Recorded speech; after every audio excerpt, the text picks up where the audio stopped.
Droit de propriété intellectuelle, le cas des OGM. Il s'agit de la 3e émission dans la série Raconte-moi autrement les OGM, réalisée par Radio Zinzine en partenariat avec InfoGM.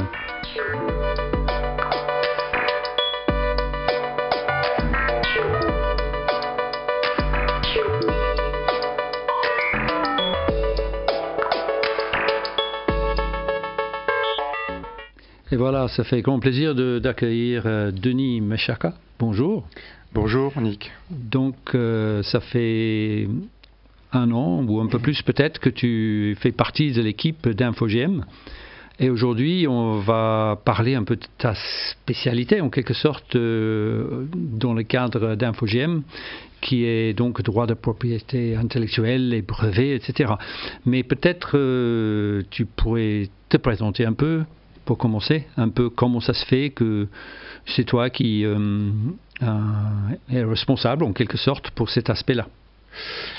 Oui, alors, donc en fait, moi j'ai un parcours dans la propriété intellectuelle qui date aujourd'hui un peu.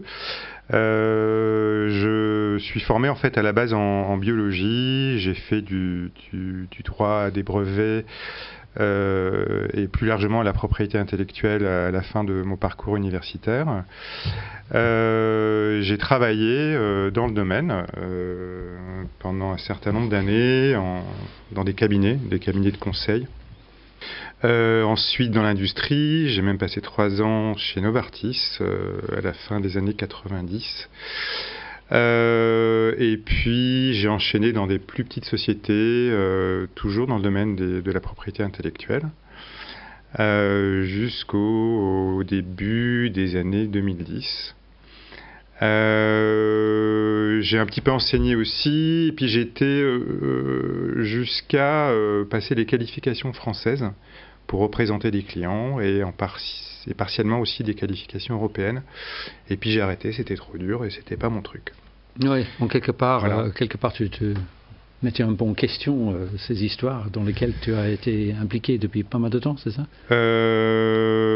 Oui, j'ai eu un petit déclic quand j'étais chez Novartis, effectivement. Il y avait des stratégies, mais qui n'étaient pas uniquement liées à la propriété industrielle, des stratégies d'entreprise qu'on peut imaginer qui ne me convenaient pas, et j'ai décidé effectivement de bifurquer. D'accord. De changer. Ok, donc peut-être c'est bien de commencer par une sorte de définition de ce que veut dire propriété intellectuelle. Alors, donc la propriété intellectuelle, ça recouvre 2 domaines, la propriété industrielle et la propriété littéraire et artistique. Donc la propriété industrielle, ça recouvre les brevets, donc c'est ce dont on va parler essentiellement aujourd'hui, mais également les marques, les dessins et modèles. Donc l'autre volet est la propriété littéraire artistique. Ça couvre les œuvres littéraires, tout ce qui est création de l'esprit, donc les arts plastiques, disons ça comme ça. Mais en gros, la propriété intellectuelle, ça couvre toutes les créations de l'esprit. Et les inventions en font partie.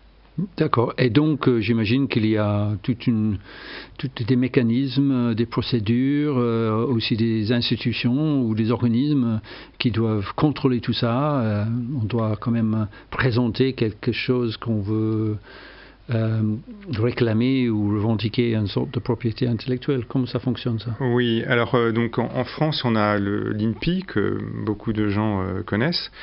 Qui veut dire quoi ? Donc c'est l'Institut national de la propriété industrielle. En Europe, nous avons l'Office européen des brevets, qui a fêté ses 50 ans cette année. Et donc par ces 2 voies, on peut obtenir des brevets. Alors en France, on dépose une demande de brevet au niveau de l'INPI. Je pourrais, si vous voulez, vous parler un petit peu de la procédure après, mais en gros, voilà, cette demande, elle est examinée, et au bout d'un certain temps, on obtient un brevet qui couvre une invention. Donc au départ, on a quelque chose de très large qui est décrit dans notre demande de brevet, on en veut beaucoup, et in fine, on se retrouve avec une invention plus restreinte. Au niveau de l'EEB, ça se passe de la même façon, sauf que donc l'EEB, l'Office européen des brevets, sauf que ça recouvre un certain nombre de pays en Europe. Donc c'est pas les pays de l'Union européenne. Il y a une troisième voie qui existe depuis quelque temps, qui est le brevet unitaire européen, qui recouvre les pays de l'Union européenne. Mais les examens, donc les demandes sont examinées à peu près de la même façon en France et à l'Office européen des brevets. Et j'imagine qu'il faut prouver qu'on apporte quelque chose de nouveau. Alors oui, une invention doit être nouvelle, c'est-à-dire qu'elle doit ne jamais avoir été décrite nulle part dans le monde, et quelle que soit l'époque en fait, on appelle ça la nouveauté absolue, et elle doit impliquer une activité inventive, donc en droit français comme en droit européen, ça veut dire qu'elle ne doit pas découler de manière évidente de l'état de la technique. Et ça dépend aussi de ce qu'on appelle l'homme du métier. C'est un concept qui dit que, ça s'appelle comme ça, qui dit l'homme du métier, c'est par exemple un biologiste, dans le cas des OGM, qui va dire, moi ça me paraît évident d'inventer tel ou tel procédé compte tenu de la technique. Voilà, donc c'est un critère assez subjectif, l'activité inventive. Et il y a un troisième critère dont on parle moins, c'est l'application industrielle, mais qui est toujours remplie. Mmh. Alors, là, tu as évoqué les brevets et je pense qu'on va revenir pas mal sur ces brevets-là dans le cadre du vivant, parce qu'en fait, c'est notre émission aujourd'hui, c'est vraiment dans le domaine du vivant et notamment dans le cas des OGM. Mais il y a un autre... il y a toujours ces abréviations un peu barbares où on a du mal à suivre. Les COV. C'est quoi ça? Alors les COV, c'est des certificats d'obtention végétale. Alors on peut tout de suite dire quelle est la différence avec les brevets. Un brevet va recouvrir, par exemple, on reste dans le domaine de la biologie, va recouvrir une séquence d'ADN, un gène, une protéine. Donc c'est quelque chose qui se passe vraiment au niveau génétique, au niveau du génotype. Un COV va couvrir une variété végétale. En gros, pour faire très simple, c'est la forme d'une plante, ce qui est visible, ce qui est phénotypique. Donc autant un brevet, on peut mettre des années à l'obtenir, ça peut être 2 ans quand ça va vite, ça peut être jusqu'à 8-10 ans dans le domaine des biotechnologies. Autant un COV, en gros, on dépose une demande et on obtient un certificat en retour. Et il y a des critères d'examen de ces variétés végétales. On pourra en parler tout à l'heure. Si tu veux. Mais si je comprends bien, les brevets, donc, ça peut, très souvent, ça concerne une petite partie ou un élément d'une plante. Enfin, c'est pas la plante tout entière, mais c'est un gène ou quelque chose qui est censé apporter quelque chose de particulier pour cette variété ou pour cette plante.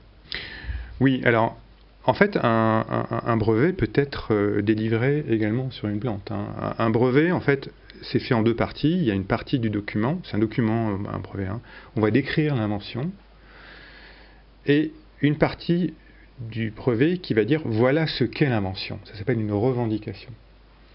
Et ces revendications peuvent couvrir aussi une plante entière en fait. On va dire plante qui contient le gène X qui va coder pour une protéine, c'est-à-dire qui va produire une protéine qui aura telle ou telle fonction. Par exemple, une protéine de résistance, de tolérance à un herbicide. Mais cette même partie de revendication peut couvrir individuellement, en guillemets, disons, un gène en tant que tel, ou même une séquence. Une séquence, c'est quoi exactement? Une séquence, oui, pardon. C'est une séquence. Les séquences d'ADN, en fait, sont brevetables depuis plusieurs dizaines d'années, en France et en Europe.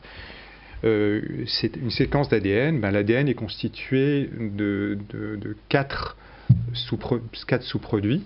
Enfin, c'est pas des sous-produits, 4 lettres. Alors, j'ai toujours du mal à expliquer ça parce qu'il y a plein de façons de le dire. On peut imaginer un collier avec 4 couleurs différentes. D'accord, le rouge, le bleu, le jaune, le vert.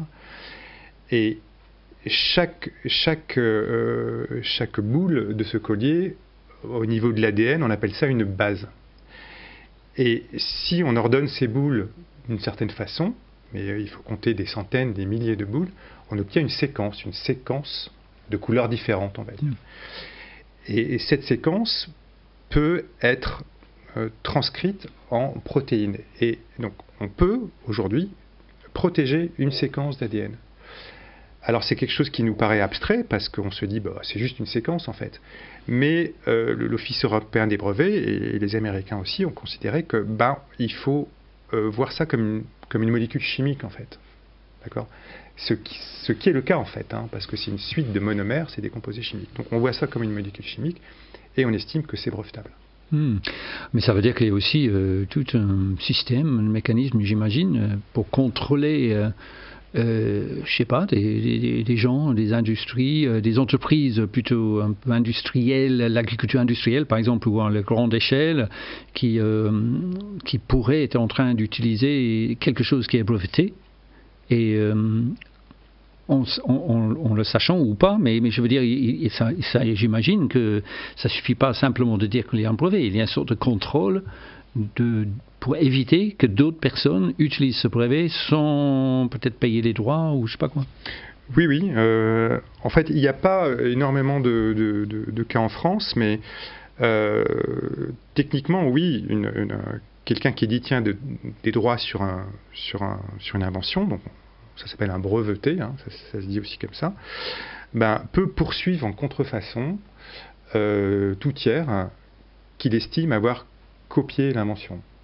C'est-à-dire que, pour parler concrètement, c'est du droit américain, mais canadien, pardon. La fameuse histoire de Percy Schmeisser sur le maïs Monsanto au Canada, que tout le monde connaît, mais ce qui s'est passé au niveau brevet... C'est peut-être bien de rappeler quand même. Voilà, je rappelle, en gros, c'était quelqu'un qui cultivait du maïs depuis très longtemps, depuis des générations, et un jour, je fais très bref, il y a un camion de colza qui s'est déversé au bord de la route. J'ai dit du colza, c'est du maïs, je ne sais plus, peu importe, c'est pas très important, qui s'est déversé, il s'est retrouvé contaminé, en fait, par des semences OGM. Mais il ne savait pas vraiment que c'était des OGM, il avait juste vu que ces graines qui poussaient au bord de route étaient résistantes, en fait. Il s'est dit, tiens, je vais les récupérer, parce que pour lui, ça apportait aussi peut-être un peu de biodiversité. Il s'est dit, je vais récupérer des graines qui apportent quelque chose. Et donc, il s'est retrouvé, à son insu, à cultiver des semences OGM. Donc, la police Monsanto a débarqué. Et ils ont dit, écoutez, vous cultivez des OGM, on a un brevet là-dessus. Et il y a eu un long procès, il y a même eu un film qui a été fait sur cette histoire, et il a été condamné. En France, ça c'est quelque chose qui aujourd'hui n'est pas possible, c'est-à-dire que si on est contaminé de manière fortuite par un OGM, on n'est pas susceptible de poursuite. D'accord. J'aimerais peut-être une dernière question pour cette partie. J'aimerais comprendre à partir de quel moment cette histoire de brevet, de propriété intellectuelle est vraiment entrée devenue une réalité. Parce que je veux dire, ça fait des siècles que des paysans, des maraîchers, ils sélectionnent. On peut penser à notre ami américain là, qui fait les Green Zebra, les tomates. Enfin, il fabrique, il sélectionne des variétés complètement nouvelles. Mais lui, il s'en fout royalement d'avoir des brevets. Il fait ça parce que ça la passionne et il veut que ce soit disponible pour tout le monde. Et quand même, ça, c'est quelque chose qui était dans les mains des paysans, des maraîchers pendant très très longtemps. Donc, à quel moment on a commencé à rendre bien plus compliqué avec des brevets et ce processus qui était historiquement depuis vraiment très longtemps. Ouais. Alors je dirais que c'est à partir du moment où l'industrie, l'agro-industrie, donc c'était même avant les OGM, dans le sens où on a l'agro-industrie qui développait ses semences de manière, on va dire, conventionnelle. Alors ça peut-être qu'on fait référence là à l'émission précédente. Oui, avec Eric Meunier. Avec Eric. L'histoire des hybrides. Ce qu'il a dit. Voilà. Mais en gros, l'industrie s'est rendue compte que le droit lui permettait parce que le droit lui permettait d'avoir une protection sur des gènes, sur des inventions de biotechnologie. Donc ce droit, il est apparu bien avant l'apparition des OGM, c'est le début des années 80. L'industrie s'est dit, dans la mesure où on peut protéger des éléments génétiques, pourquoi ne pas protéger nos semences? Et il y a eu une dérive depuis donc, le début des années 80, on pourra peut-être aussi revenir là-dessus, il y a une dérive au niveau des droits des brevets, qui a fait que la portée des brevets est devenue tellement large, parce que ça pousse derrière, parce que l'agro-industrie, c'est des millions investis dans la recherche, des milliards investis dans les brevets, au niveau des cabinets d'avocats, dans le lobbying, et tout ça a fait que, in fine, les offices de brevets, on parle que de l'Europe, a délivré des protections extrêmement larges, qui sont venus, effectivement, pour revenir à ta question, couvrir ce qu'on appelle les gènes natifs, des gènes sauvages, qui étaient manipulés avant par les semenciers traditionnels, et la personne qui est évoquée en fait partie. Donc c'est là où les brevets sont venus recouvrir, sont venus prendre une place qu'ils n'avaient pas avant.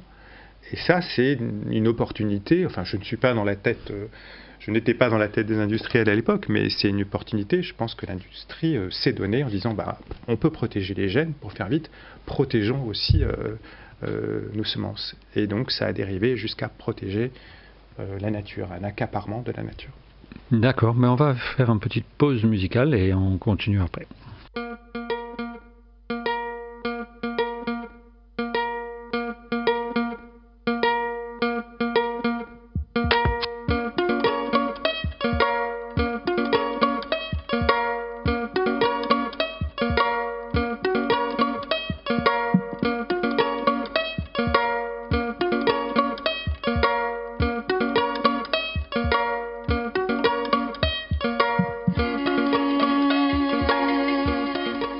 Nous allons continuer cette émission, donc droit de propriété intellectuelle, le cas des OGM, avec Denis Meshaka, qui fait partie de l'équipe d'InfoGM. Voilà, on commençait à parler un peu des brevets dans le domaine du vivant, mais à quel moment, en fait, les brevets ont commencé à exister pour les organismes génétiquement modifiés, les fameux OGM? Ah oui, alors avant que les OGM soient protégés, il y a eu des brevets qui ont été délivrés sur les premières inventions dans le domaine de biotechnologie en fait. Donc c'est arrivé en 1980, donc c'est une date assez phare dans l'histoire des brevets, parce que la Cour suprême américaine, qui était assez conservatrice en fait, qui disait non, on ne peut pas protéger n'importe quoi, bien que le droit américain dit que tout ce qui existe sous le soleil, c'est dans la Constitution, est protégeable. Donc malgré ça, la Cour disait non, faut quand même qu'on fasse attention. Mais en 80, elle a dit d'accord, ok, je vous délivre elle ne délivre pas, pardon, elle a accepté que c'est possible de le faire. C'est possible de le faire, voilà. Un brevet sur une bactérie génétiquement modifiée, parce qu'elle a considéré qu'une bactérie, en fait, c'est une composition de matière. Donc c'est une traduction du droit américain. Une composition de matière était brevetable. Elle considère qu'une bactérie est une composition de matière, donc une bactérie est brevetable. Donc c'est ce qu'on appelle l'affaire Chakrabarty. Je crois que c'était le nom d'inventeur de cette bactérie. Donc 2 ans plus tard, il y a eu un deuxième brevet sur une séquence génétique de l'hormone de croissance, toujours aux États-Unis, qui a été délivrée à l'Université de Californie. Donc là, c'était plus un brevet sur une cellule, une bactérie c'est une cellule, mais sur quelque chose qui a plus petite échelle, donc vraiment sur une séquence. Donc ils se sont dit, pourquoi une séquence génétique ne serait pas brevetable? Donc ils ont délivré un brevet sur une séquence génétique. Et l'hormone de croissance, ça représentait un marché énorme évidemment. Donc, et là, c'est dans le domaine végétal ou animal? Dans le domaine animal. Mais c'est une étape importante parce que, en fait, le premier brevet qui a été délivré sur une séquence aux États-Unis, c'était sur de l'hormone de croissance. Mais ça ouvrait la voie, en fait, à la protection par brevet des séquences génétiques. Ensuite, en 84, il y a un brevet sur l'insuline, toujours aux États-Unis, la production d'insuline. Et le premier brevet qu'on dit être OGM, c'est un maïs qui a été délivré à un certain Hibberd, qui travaille dans un laboratoire du Minnesota. Donc c'est le premier brevet qu'on considère être OGM. Alors si on lit le brevet, ça ne décrit pas exactement un OGM, mais on a considéré que c'est vraiment le premier brevet qui était livré sur un système qui a été modifié en fait par l'homme au niveau végétal. Je parle des plantes. Mais lui, il était au sein d'une entreprise ou c'était quoi? C'était un laboratoire de recherche du Minnesota. Mais c'était pas une grosse entreprise style... Non, alors je ne l'ai pas dit avant, mais les brevets, c'est pas uniquement, des demandes de brevets ne sont pas uniquement déposées par les entreprises privées. Hein. Il y a énormément de laboratoires de recherche, même en France depuis longtemps, qui déposent des brevets. Le CNRS, des universités, l'université, bien sûr. Ouais. Et aux États-Unis également. Ça vient des États-Unis en fait, le fait que les universités déposent des demandes de brevets et valorisent en fait les résultats de leur recherche, c'est américain. Et c'est venu très longtemps après en Europe. Donc il y a eu ce maïs OGM en 85, et ensuite on a eu notre premier animal transgénique. Donc c'est ce qu'on appelle la souris Harvard, parce que c'est Harvard qui a développé cette souris, qui a été protégée en Europe 3 ans après, en 92. Donc c'est une souris qui restait un outil de laboratoire. Je crois qu'on testait des molécules anti-cancer sur cette souris. Mais c'était une souris transgénique et un brevet a été délivré. Il y a eu une grosse opposition en Europe. Je ne l'ai pas dit avant, mais une fois qu'un brevet est délivré, on peut aussi s'y opposer. Voilà, on va peut-être pas rentrer dans ces détails aujourd'hui. Mais quand même là-dessus, je veux dire, nous ici, je pense que plein de gens, ils savent qu'il y a quand même un mouvement assez fort, extrêmement critique par rapport aux OGM, il y a la fauche volontaire, il y a plein de choses.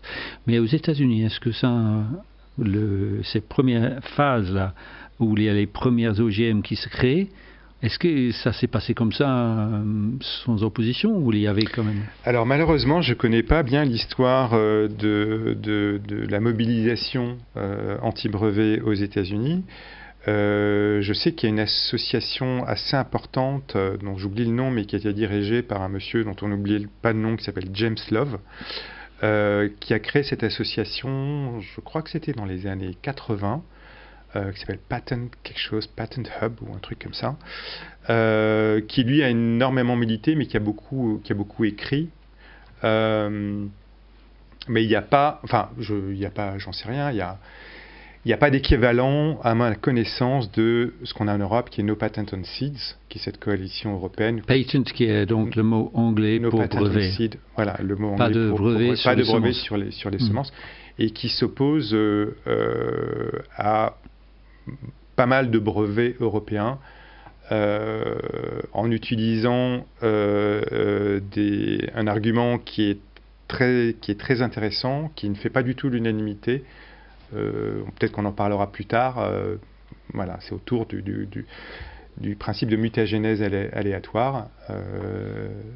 Voilà, on parlera, je pense, après de ce qu'on appelle les procédés essentiellement biologiques quand on parlera de brevetabilité, parce que c'est important.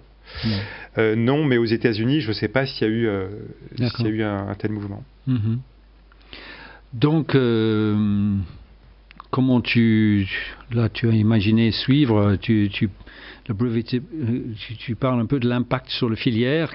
Qu'est-ce que ça a changé pour, disons, le secteur agricole, agroalimentaire, industriel, ou même pas industriel, mais je veux dire, quel impact ça a vraiment eu, ces brevets, dans le domaine des OGM?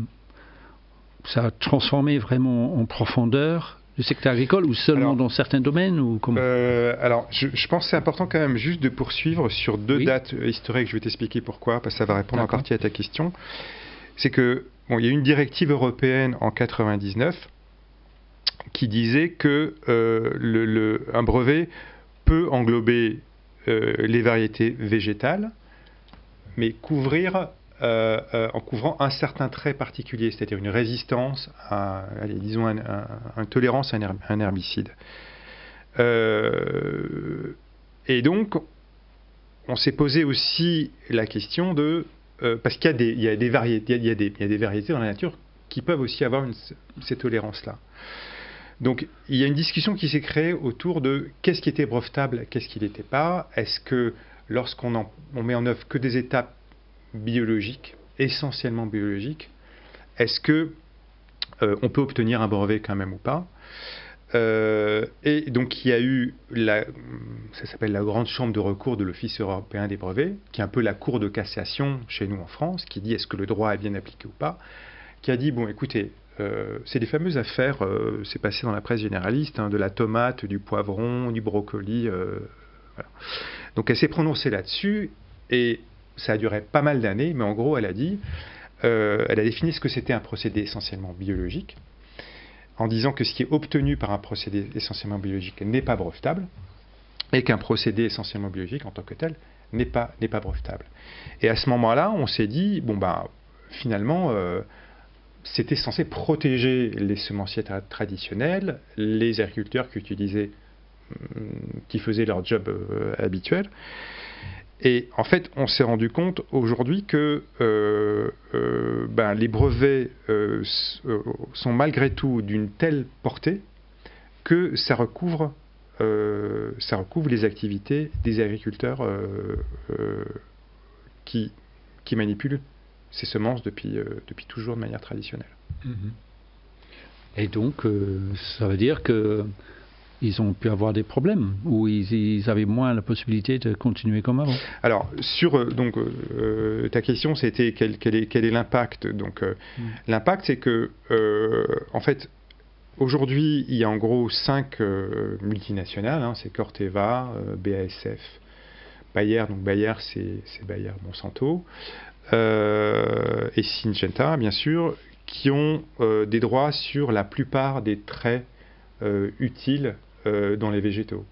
C'est-à-dire les gènes importants, les traits génétiques importants des végétaux sont couverts par la plupart des traits intéressants découverts aujourd'hui sont couverts par des brevets appartenant à ces sociétés-là. Donc on peut imaginer que parce qu'on parle d'alimentation, en fait, on parle de végétaux, mais on parle d'alimentation, on parle de biodiversité cultivée. Si les producteurs de cette biodiversité cultivée qui nous nourrissent en fait ne peuvent pas utiliser certains traits parce qu'ils sont brevetés, alors que ces traits sont des traits natifs qui existent dans la nature, ça va restreindre en fait, in fine, cette biodiversité cultivée. Et ça peut créer des impacts à plus grande échelle, c'est-à-dire si la biodiversité cultivée est restreinte, on aura plus de mal à maintenir les pathogènes loin des cultures, on aura des aliments peut-être moins nutritifs, ça pourrait aussi avoir un impact sur le prix de l'alimentation, en fin de compte. Donc il y a au moins ces 3 impacts en tout cas. La prédominance de ces brevets qui sont détenus par un petit groupe, un cartel en fait. Si on voit les choses comme je viens de le présenter, dans le pire des scénarios, ça aura un impact sur l'alimentation. Mais je veux dire, je ne sais pas si c'est à ce moment maintenant ou alors un peu plus tard, mais si j'ai bien compris, il y a maintenant un certain nombre d'entreprises, je crois en Europe, notamment en France, qui commencent à se dire, ça va pas quoi, c'est que ce domaine de brevet c'est trop contraignant ou ça nous arrange pas, et donc qui mettent en question en quelque sorte cette évolution. Oui. Oui, alors très récemment, il y a eu une réunion entre différents semenciers français, entre autres, et je crois ne pas dire de bêtises en disant que Thierry Breton y assistait aussi, je crois. Hein. C'est commissaire. En tout cas, commissaire européen. En tout cas, et ces semenciers qui sont RAGT et Florimond-Desprez, il y en a d'autres, en tout cas ces deux-là, on dit finalement les brevets, ça nous arrange pas trop en fait. Hein. C'est des sociétés qui n'ont pas une politique de dépôt des brevets comme les sociétés dont je vous parlais avant, hein, les 5 gros, et donc ils se retrouvent finalement à devoir, pour accéder à ces technologies, donc les nouvelles technologies, ce qu'on appelle les nouveaux EGM, qui utilisent des procédés, ça on pourra peut-être aussi en parler plus tard, des procédés qui disent être proches de la nature, ce que fait la nature. Donc ça touche à la question de la traçabilité, dont on parlera aussi peut-être tout à l'heure. Il y a beaucoup de choses à dire en fait. Ces gens-là, ils disent, nous, on n'a pas accès à ces technologies. Les brevets, ça coûte beaucoup trop cher. On se positionne contre. Donc oui, les semenciers français aujourd'hui, mais aussi les semenciers allemands, ils ont rédigé une lettre ouverte il y a quelques semaines qui disent nous, les brevets, on n'en veut pas. Mais c'est plus compliqué que ça, parce que chez les semenciers allemands, dans ce groupement de semenciers allemands, en fait, on retrouve ces cinq grands déposants de brevets, Corteva, Bayer et compagnie. Et donc il y a quelque chose d'assez flou là-dedans. En fait, il y a une espèce d'entourloupe. Et aujourd'hui, ça fait quelques temps, mais il y a encore une nouvelle chose qui s'est créée aujourd'hui, un nouveau club de brevets, c'est ça dont je voulais parler. Et donc ce club de brevets est créé par ces entreprises, et c'est une espèce d'entre-soi en fait qui est constitué. Et il faut être membre de ce club, il faut rentrer dans ce club avec certains droits des brevets, et ils vont s'échanger en gros des licences, des droits d'accéder à certaines technologies. Mais ça va être vraiment dans un club fermé. Donc on est un peu dans cette ambiguïté, dans ce paradoxe. Mais c'est vraiment des choses qui se discutent en ce moment. Ce que ça va donner, j'en sais trop rien, mais voilà, c'est un peu l'actualité aujourd'hui sur cette question des brevets. Petite pause encore.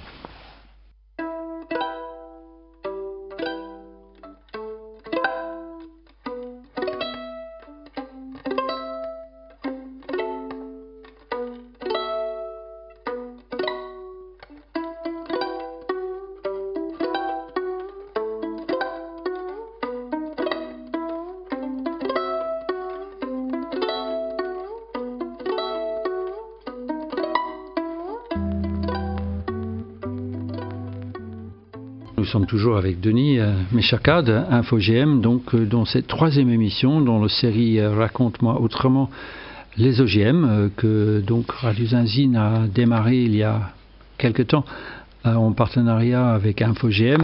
Et bon, comme chaque fois, c'est des histoires complexes. J'espère que vous arrivez à suivre, chères auditrices et auditeurs. Alors, en fait, j'avais quand même encore une toute petite question par rapport à ce qu'on vient de dire, c'est-à-dire, voilà, il y a des entreprises, peut-être pas les plus grandes, aussi, il y a en partie les grandes, mais beaucoup de, peut-être, entreprises plus moyennes, ou taille moyenne, je sais pas quoi, mais qui commencent à dire que ça ne nous arrange pas du tout, cette histoire de brevet. Mais est-ce que c'est faisable, en fait, de mettre en question tous ces systèmes qui est quand même entré dans la réalité depuis pas mal de temps? Alors, ce serait un peu prétentieux de ma part de dire qu'on peut le faire et comment le faire, je ne sais pas. Mais en tout cas, il faut arriver à séparer les choses, je pense, en termes de domaine. Les inventions biotechnologiques, effectivement, et la brevetabilité de ces inventions est bien installée. Elle a été pas mal bousculée ces 40 dernières années, mais elle est quand même bien installée. Mais au niveau peut-être de l'opinion publique, ce qui a bougé, c'est que le fait effectivement de dire il y a des brevets sur les animaux aussi, parce qu'on ne parle pas des animaux OGM, mais parce que peut-être les végétaux c'est plus facile à expliquer, c'est plus courant, mais le fait de dire à l'opinion publique, effectivement, il y a des brevets qui couvrent les végétaux, qui couvrent la biodiversité cultivée, qui va couvrir votre alimentation, c'est déjà le cas aux États-Unis en fait. Il y a déjà des brevets aux États-Unis qui couvrent la nourriture qui est vendue et consommée par la nourriture OGM, bien sûr, qui est consommée par les Américains. Donc l'opinion publique va dire, oui, effectivement, peut-être elle va dire c'est choquant parce qu'elle se sent concernée directement, parce que tout le monde mange. Mais les brevets de biotechnologie aussi, ça recouvre, on va dire, des choses qui peuvent paraître beaucoup plus utiles à l'opinion publique, parce qu'elles sont d'ordre thérapeutique, par exemple. On parlait de l'insuline avant et cette bactérie qui fabrique de l'insuline. Cette bactérie est un OGM. Et l'opinion publique peut dire, effectivement, moi je suis très content que l'insuline puisse être produite parce que ça aide les diabétiques à ne pas mourir, en fait. Donc, on remet en question la brevetabilité des inventions biotechnologiques, c'est pas si simple que ça, et c'est pas forcément la bonne stratégie. D'accord. Alors, je ne sais pas si on peut dire qu'on a couvert, toi tu avais prévu un tout petit peu une suite dans cette émission, on a pas mal parlé de brevetabilité, impact sur les filières quand même un peu, là. Et donc, je ne sais pas s'il y a des choses que tu penses c'est important de rajouter. On a évoqué pas mal aussi l'impact sur les petits semenciers. Je pense que peut-être il faudrait rajouter un peu là-dessus. En fait, on a déjà parlé de ça avec Éric Meunier parce que on a vu avec l'arrivée déjà avec les hybrides, mais avec les OGM et tout ça, en fait, la disparition d'entreprises de taille modeste dans le domaine de semences. Il y a quand même encore des toutes petites, enfin, ou assez modestes dans le domaine, par exemple, potagère ou autre, mais est-ce que maintenant, il y a vraiment une concentration, tu parlais de, je ne sais plus de 80%, quelque chose comme ça, qui est dominée par ces 5 méga-entreprises. Et donc, est-ce qu'il y a quand même une espèce de deuxième secteur un peu plus modeste et moins dans le domaine des brevets, etc., qui réussit à continuer à exister? Donc, hormis ce cartel, comment font les autres, en fait? Voilà, exactement. C'est ça que tu veux dire? Je ne sais pas comment te répondre à cette question. Parce qu'au fond, il faut qu'ils payent. Hein. Oui, alors, ce qu'on peut dire, c'est que et qui est assez injuste, mais les brevets ont toujours fonctionné comme ça. Mais dans ce domaine, c'est vrai que c'est quelque chose qui est plus choquant. C'est qu'en fait, plus on a d'argent, plus on peut déposer des demandes de brevets. D'accord. Les services brevets de la pharma, de l'agrochimie, c'est un peu les mêmes aussi maintenant aujourd'hui. Ils peuvent déposer des dizaines de demandes de brevets par jour. Ils ont des gens qui sont payés juste pour faire ça. Moi, c'était mon job quand j'étais chez Novartis. Donc on rédige, on dépose des brevets, ces brevets sont publiés. Un peu bloquer Voilà, on bloque. Même quand ça vaut pas grand-chose, bon, il faut que ce soit un petit peu nouveau, mais en fait, on crée des forêts, on crée des portefeuilles. On peut parler de forêt de brevets, je trouve que l'image est bonne parce qu'on ne peut pas voir à travers une forêt, et surtout, on ne peut pas voir quel arbre pourrait nous concerner en tant que semencier. Donc, l'image de l'arbre que je prends, c'est un brevet particulier dans cette forêt, qui ferait qu'on serait contrefacteur, donc qu'on serait passible de poursuite, en fait. Donc, c'est-à-dire quelqu'un qui en dehors de cette entreprise qui essaye de faire ça. Le titulaire d'un droit, en fait, moi, pour faire plus simple, moi je suis semencier, je suis dans un domaine, il y a plein de brevets, il y a énormément de brevets, je suis dans une insécurité juridique permanente. Je n'ai pas les moyens, je ne sais pas comment étudier les brevets, je n'ai pas les moyens de payer des conseils en propriété intellectuelle qui demandent 300 € de l'heure, parce que c'est quand même ça, je ne peux pas. Donc si je décide quand même de développer quelque chose, je prends le risque qu'un jour on me tombe dessus à cause des brevets. Mais c'est une réalité, c'est pas une hypothèse que j'ai, mais c'est vraiment comme ça. Il y a des portefeuilles de brevets qui sont si gigantesques qu'on ne sait pas en fait ce qu'ils recouvrent. Alors donc il y a Eurocids, qui est un organisme européen qui dit « mais vous inquiétez pas, on a développé une base de données qui s'appelle Pinto », où un certain nombre de brevets sont listés, et il suffit que vous alliez voir si vous tombez dans ces brevets ou pas. Sauf que ces brevets, en fait cette base n'est pas du tout exhaustive. Les brevets sont listés si les titulaires veulent bien les lister. Donc c'est sur la base du volontariat. Donc ça vaut rien en fait. Donc voilà, donc les semenciers sont vraiment dans ce risque juridique permanent, aussi en raison de la portée des brevets dont je parlais avant, sur la question des gènes natifs qui sont aussi couverts. Donc il y a eu quand même des cas donc ça reprend plus les gènes natifs, mais il y a quand même un cas en France qui est assez connu, c'est le cas Gauthier en 2004, où donc ce semencier des Bouches-du-Rhône a développé une laitue qui était résistante à un puceron. Donc lui, il a fait ça avec des procédés assez conventionnels. Et il y a une société hollandaise qui a noté que ces laitues étaient sur le marché. L'histoire, c'est Gauthier, il vendait ses laitues en Italie, puis tout d'un coup, les Italiens lui ont dit, on ne peut plus t'acheter tes laitues parce qu'il y a un brevet hollandais. Donc il y a eu un procès entre cette société hollandaise et Gauthier donc ils ont perdu. C'est pas quelque chose de très courant, hein. Les tribunaux français ne sont pas sollicités très souvent pour des cas comme ça, mais c'est quelque chose qui est techniquement possible. Il y a des brevets assez larges pour inquiéter les petits semenciers, ça existe. Je voulais juste parler d'un autre point, Nick, qui est important, c'est la question des DSI, donc en anglais Digital Sequence Information. Pourquoi je parle de ça? Parce que je pense. Comment on traduit ça en français? Il n'y a pas. Alors en français, c'est les ISN, l'information. Système numérique. Des séquences numériques. Enfin, en gros, c'est les séquences d'ADN dont j'ai parlé avant, mais c'est pas que l'ADN, c'est tout ce qui touche à l'information génétique. Et je parle de ça parce que je pense important de parler de la question de la biodiversité. Donc j'ai parlé un peu avant de la biodiversité cultivée. Il y a aussi la question de la biodiversité sauvage. Et donc pourquoi je vous parle de ça, ou quel rapport avec les brevets? En fait, le rapport avec les brevets, c'est le suivant. C'est que les demandes de brevets aujourd'hui qui sont déposées sur la base d'informations qui sont issues de la biodiversité, se font en étudiant qui sont sur des bases, en fait, des bases de données.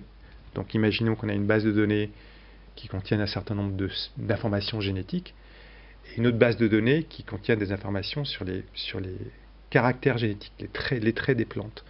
Donc aujourd'hui, il y a des entreprises qui ont assez d'argent pour développer des systèmes algorithmiques qui permettent de faire le lien entre ces deux bases de données et faire des inventions à partir d'un ordinateur, en fait. Donc on n'est plus sur le terrain à aller chercher une plante qui a certaines particularités. On parlait de la stevia, on a parlé du margousier, des plantes qui ont des vertus ancestrales, mais qui sont récupérées par les pays du Nord, donc, et qui les analysent et qui déposent des brevets là-dessus. C'est ce qui a été fait classiquement, c'est ce qu'on appelle la biopiraterie. Ça a toujours été fait comme ça. Aujourd'hui, cette biopiraterie, si tu veux, elle est faite via des ordinateurs, simplement. Et ça devient... là, j'ai peut-être été un petit peu loin, parce il faut expliquer qu'est-ce qui se passe après. Est-ce que ces pays du Sud, parce que ça vient quand même de chez eux, cette information, sont dédommagés ou pas aujourd'hui, c'est en train d'être discuté. Partition des bénéfices, c'est voilà, ça? le partage, donc c'est le protocole de Nagoya, le partage des bénéfices, c'est ce sujet-là. Sauf qu'avant, on pillait les ressources génétiques physiques, et aujourd'hui, en fait, c'est des bases de données avec toutes ces séquences génétiques qui permettent de déposer des brevets. Et il n'y a pas de rétribution, il n'y a pas de partage qui est fait en retour. Voilà. Mais avant le début... Je schématise, c'est peut-être un peu compliqué, pardon, mais c'est un sujet dont peut-être on fera une émission juste là-dessus, parce que ça peut valoir le coup. Mais j'ai trouvé intéressant, avant le début de l'émission, on n'a pas évoqué ça, mais tu as dit que maintenant, dans d'autres domaines, je veux dire dans le domaine industriel ou peut-être médical ou plein d'autres domaines, il y a des startups qui ont un tout petit bureau avec un ordinateur, 2 ordinateurs, 3 types ou 3 personnes, et ils déposent donc un brevet et qui peut tout d'un coup ils sont cotés en bourse, enfin tout d'un coup ça vaut une quantité d'argent absolument incroyable, et en fait ils sont partis de quasi rien. Donc je veux dire, c'est un tout petit peu une réalité qu'on n'imagine pas. Ouais, ça c'est maintenant une vieille histoire, hein. Ça a commencé au début des années 2000, après qu'on ait trouvé comment faire pour décrypter les génomes humains. Enfin, c'est parti de là. décrypté les génomes humains, on s'est retrouvé avec plein de données, et il y a effectivement plein d'investisseurs qui se sont dit c'est intéressant d'investir dans les biotechnologies parce que ce sera source peut-être de thérapie, là on parle des OGM, enfin voilà, source d'un certain nombre de résultats valorisables. Et effectivement, il y a beaucoup de startups qui se sont créées, qui se créent toujours entre quatre murs, et qui sont valorisées, quand elles rentrent en bourse, elles sont valorisées de manière assez choquante des fois, et elles sont valorisées via leur valeur brevet en fait. Le brevet, c'est ce qu'on appelle un actif immatériel. Il y a des actifs immatériels et des actifs matériels. Les brevets, comme une marque d'ailleurs, c'est un actif immatériel. Une start-up qui a un brevet costaud, puissant, peut valoir des dizaines de millions d'euros juste parce qu'elle a un titre de propriété industrielle, alors qu'en bien matériel, elle a, comme tu disais, 4 murs, une table et 3 ordinateurs. Voilà. Ouais. Okay. Mais Denis, je propose qu'on fasse une dernière pause musicale et on vient un peu à des conclusions. Ok.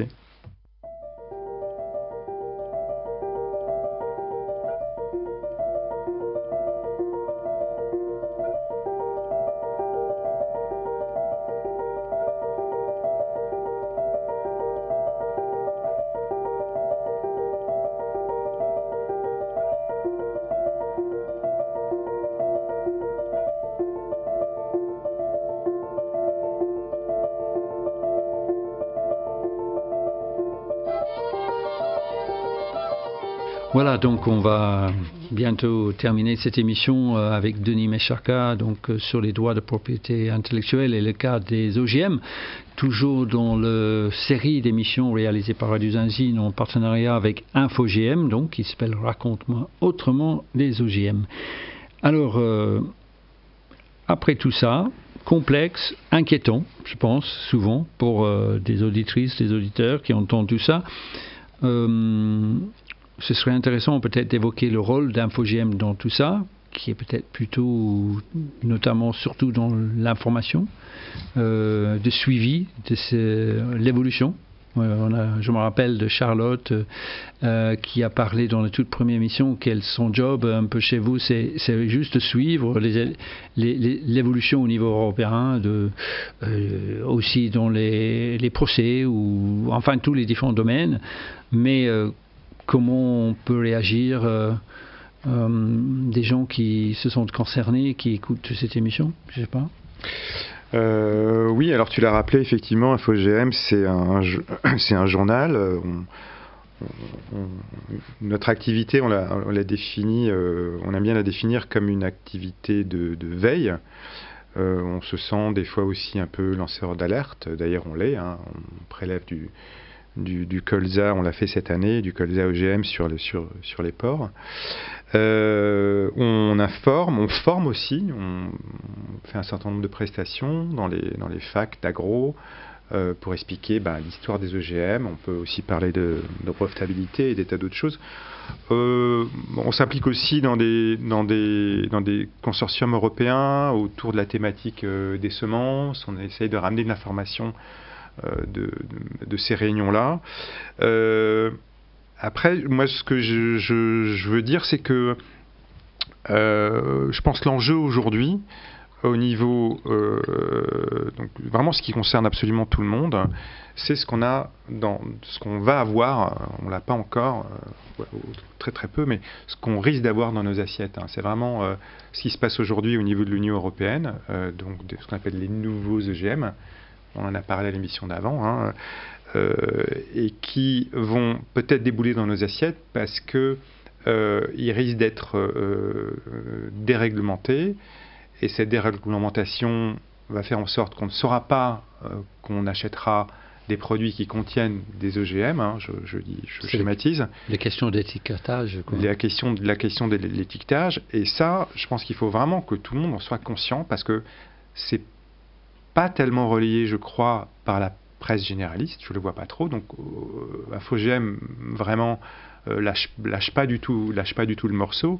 Et il faut vraiment que chacune sache que c'est une problématique qui est vraiment profonde, qui est à nos portes et qui va débouler là très vraisemblablement en fin 2023, 2024, je pense, dans la presse généraliste. Et en amont de ça, je pense qu'il faut, je ne sais pas, que les gens en parlent entre eux, se renseignent, ils viennent sur le site d'InfoGM et comprennent que ça va devenir une réalité. Voilà. C'est un peu abstrait aujourd'hui, pas c'est technique, c'est compliqué, mais ça va devenir une réalité. Donc le site, c'est tout simple, www.infogm.org. Voilà. Oui. Et voilà, il faut essayer de continuer à écouter ces émissions. Il faut savoir aussi que ces émissions sont sur le site de Radio Zinzine. Donc on peut facilement trouver, si on va sur émissions sur le site de Radio Zinzine, et on peut mettre OGM, dont le moteur de recherche. Voilà. Mais elles sont aussi sur le site d'InfoGM. Donc voilà. Et puis je pense qu'on va petit à petit aussi, dans les émissions à venir, évoquer l'actualité, mais il faut dire qu'il y a une série d'émissions, donc la prochaine, je pense, va être probablement sur justement cette fameuse question la prochaine va être sur effectivement l'étiquetage et la traçabilité. Je voulais dire un mot aujourd'hui là-dessus, mais bon, on n'a plus le temps. Il y aura d'autres émissions qui iront au-delà de la thématique OGM. On parlera de, je pense, c'est en réflexion du transhumanisme, de l'homme augmenté, voilà, ce sera des sujets de cet ordre-là. Et je voulais juste finir en disant que on est une association, tout le monde le sait, et on a besoin de soutien, notamment d'abonnés, non ? On peut abonner. Bien sûr, on peut adhérer à InfoGM, on peut faire des dons, voilà, il y a avec tous les avantages fiscaux dont on bénéficie aujourd'hui en France. Et surtout, on essaye de mener des enquêtes sur un certain nombre de sujets. Là, on travaille sur un sujet de biopiraterie sur l'arc méditerranéen. Et il y a d'autres sujets. Et c'est des sujets qu'on a besoin de travailler sur le long terme. Donc, on a besoin de soutien pour ça. Voilà. Donc, en allant sur le site d'InfoGM, vous pouvez, si vous le souhaitez, nous soutenir. Très bien.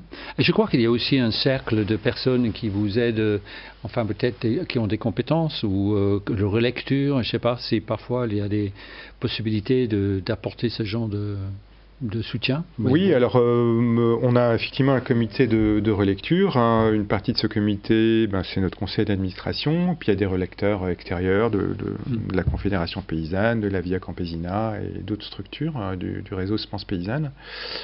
Non, peut-être pas du réseau Semences Paysannes, mais bon, voilà, en tout cas, on a un comité de relecture. Et bien sûr, si ça vous intéresse de venir avec certaines compétences, vous pouvez nous contacter. On a un conseil d'administration, je perds mes mots, conseil d'administration qui est vivant, qui se renouvelle. Et voilà, il y a plein de choses à faire avec nous, bien sûr, oui.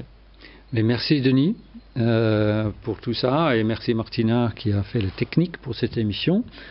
Et je rappelle quand même que cette émission, c'est toujours le 3e vendredi du mois, donc à 12h30. Donc la prochaine fois, ça va être, j'ai pas en tête les dates exactes, mais en tout cas en juillet. Je n'ai pas c'est pas grave. Ouais. On annoncera ça sur les ondes de Radio Zinzine. Je crois que c'est le 21 juillet, à vérifier. D'accord. En tout cas, merci et à la prochaine. Merci, à toi. Au revoir.